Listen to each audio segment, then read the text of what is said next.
Hi, this is Daniel from the Ultimate Guitar Academy, and today I'm going to show you super strumming secrets.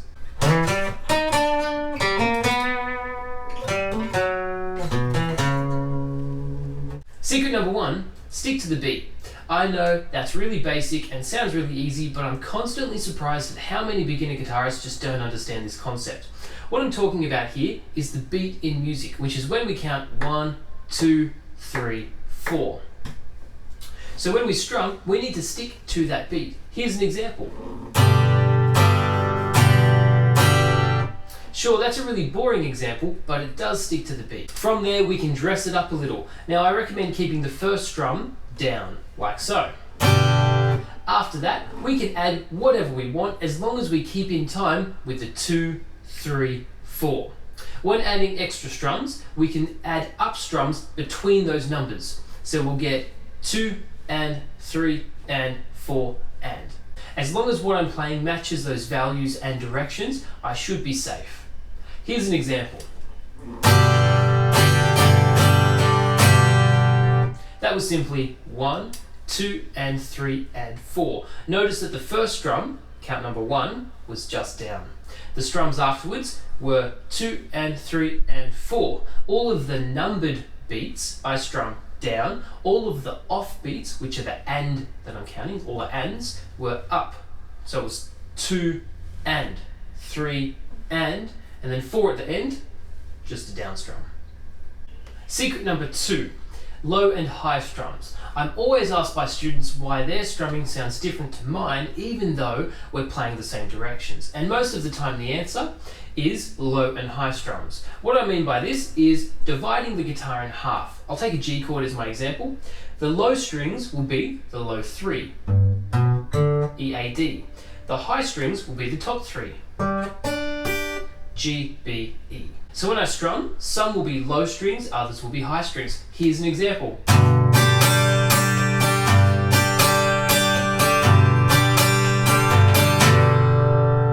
You can see there that sometimes I was playing low, other times I was playing high strings, just depending on what I feel like playing. A really good general rule for this is hit the low strings on the first strum, which like I mentioned before, will most likely just be a down, and then the rest of the strumming pattern can go on the high strings. Here's an example of down, down, up, up, down, which is basically the strumming from Good Riddance by Green Day, commonly called Time of Your Life. I'm going to play it once with all strings and then once dividing between down and up. Here's all strings. Sounds okay, a bit plain. Now here's low and high strings. Sounds just a little bit more interesting, especially when we speed it up. This also works with the strumming for Hey Soul Sister by Train, where they strum down, down, up, down, up, down, up. The first strum will be low strings and the rest will be high strings. Here's what I'm talking about.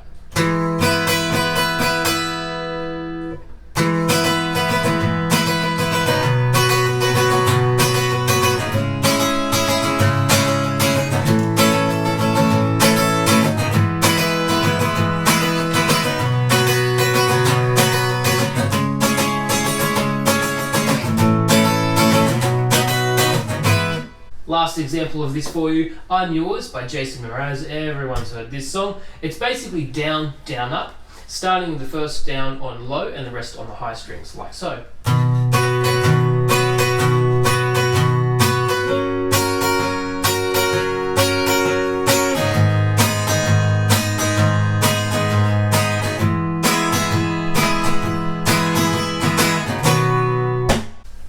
Secret number 3 is fill strums. What I'm talking about here is adding an extra strum, usually up at the end of what we're playing or as we change chord, which often is at the end of what we're playing. Here's an example. I'm going to play a G to a D.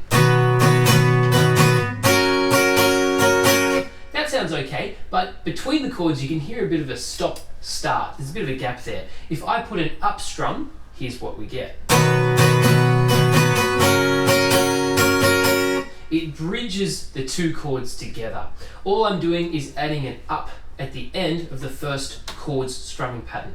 Now most people think of it this way. G becomes down, down, up, down, up. Then we change to D and strum on D. That's not quite accurate. What we actually want is down, down, up, down, change chord while I play the up strum, and then continue the pattern, like so.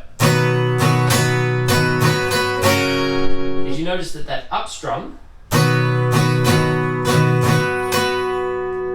is as I've already started to change chords? Here's a really simple example of that for you. Let's just do 4 down strums. Now I'll put an up at the end.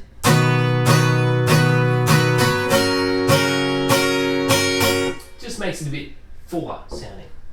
If you have trouble learning the fill strum, the best way to go about it is learn the original pattern first. Get that really fluent. Then repeat that pattern over and over and over again, staying on one chord if you need to, and try and throw that extra up strum in there at the end if you can.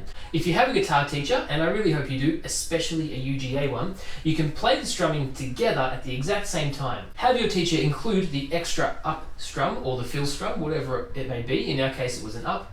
And then as you play along together, listen carefully for that up strum, that extra fill strum. When you think you can, try to include it in your playing. Yeah, you'll probably get it wrong at first. That's fine, everyone gets it wrong at first. In fact, I always say to my students, in music and particularly guitar, you have to get it wrong before you can get it right. So be prepared to get it wrong. Secret number 4 is the dead strum. Now, this one's really tough, so be prepared for something cool and difficult. What I'm going to do is take a strumming pattern, like this time, put a dead strum in there. A dead strum is just strings that are held down, not held down properly, just touched somewhere on the guitar, and they become dead. I'm using my right hand for this. Just like that. What's happening there, I'm going to go super slow motion for you, is I'm strumming downward. It's still very much a down strum motion. It is not outward, inward, it is up, down.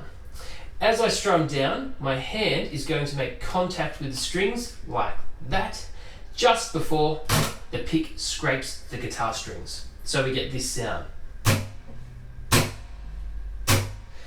I think, naturally, my left hand will release the strings at the same time.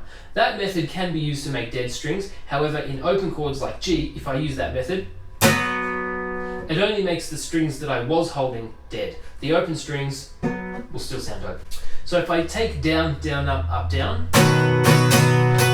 and put some dead strums in there, it works really good for down strums, not great for up strums. However, I don't recommend this as the first strum of a pattern. Sure, it might sound good sometimes, but most of the time I don't think it will work.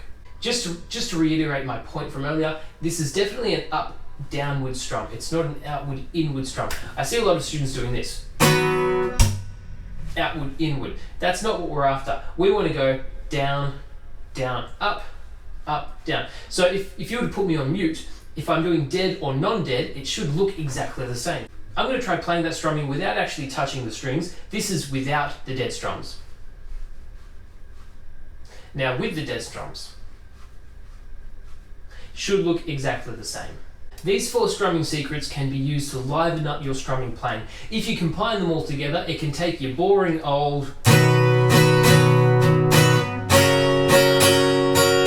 and turn it into something like this.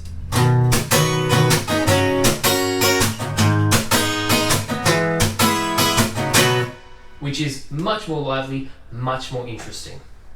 Thanks for watching, guys. I really hope you learned something. If you enjoyed this video series and found it useful, please feel free to share it amongst your friends and on Facebook. You can also visit ultimateguitaracademy.com for more lessons where you can contact us if you have any questions at all.